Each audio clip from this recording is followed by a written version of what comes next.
Les Seychelles et l'Arabie saoudite ont réaffirmé leur engagement à renforcer la coopération bilatérale lors d'une visite de travail le 28 août du conseiller à la Cour royale saoudienne Ahmed bin Abdulaziz Katan.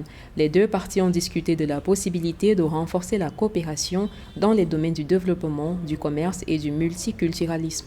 Le ministre séchellois des Affaires étrangères et du Tourisme, Sylvestre Radegonde, a exprimé l'appréciation du gouvernement pour le soutien que l'Arabie saoudite a apporté aux Seychelles, notamment l'accord de prêt pour deux grands projets, le projet de logements sociaux et le projet d'école de la digue. En septembre 2023, les Seychelles et le Royaume d'Arabie saoudite célébreront 23 ans de relations diplomatiques.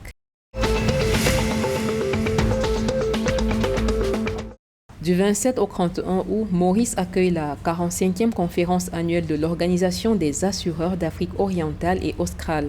Plus de 500 délégués des pays d'Afrique et d'ailleurs participent à cet événement qui offre une plateforme permettant aux leaders et aux professionnels du secteur de se connecter et d'explorer de nouvelles opportunités de collaboration.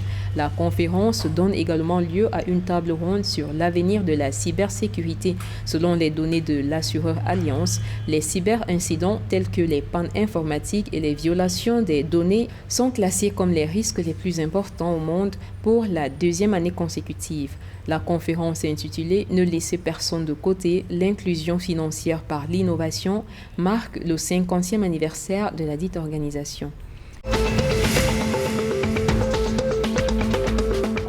4 journalistes comoriens ont été condamnés pour diffamation le 25 août 2023 après avoir dénoncé des faits d'agression sexuelle au sein de l'Office de radio et télévision des Comores. Ils ont écopé de 9 mois de prison avec sursis et d'une amende de 1500 francs comoriens chacun pour avoir dénoncé des faits d'agression sexuelle au sein de la télévision nationale dont le suspect présumé serait un haut cadre de l'entreprise audiovisuelle.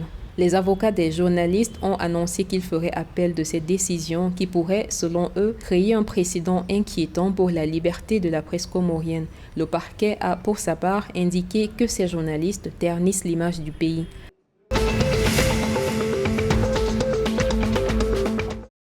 À l'issue de la deuxième journée des Jeux des îles de l'océan Indien 2023 qui se déroule à Antananarivo, Madagascar est en tête du classement des médailles par pays avec 43 médailles d'or, devant la Réunion avec 27 médailles et Maurice avec 11 médailles. Madagascar a remporté des médailles dans de nombreuses disciplines, notamment l'athlétisme, la natation, le taekwondo, le judo. La distribution des médailles pour la Grande Île est cependant critiquée par les combattants de la Réunion qui accusent le pays hôte de l'existence de combattants fictifs en taekwondo, une erreur qui aurait permis à Madagascar de décrocher l'or par forfait.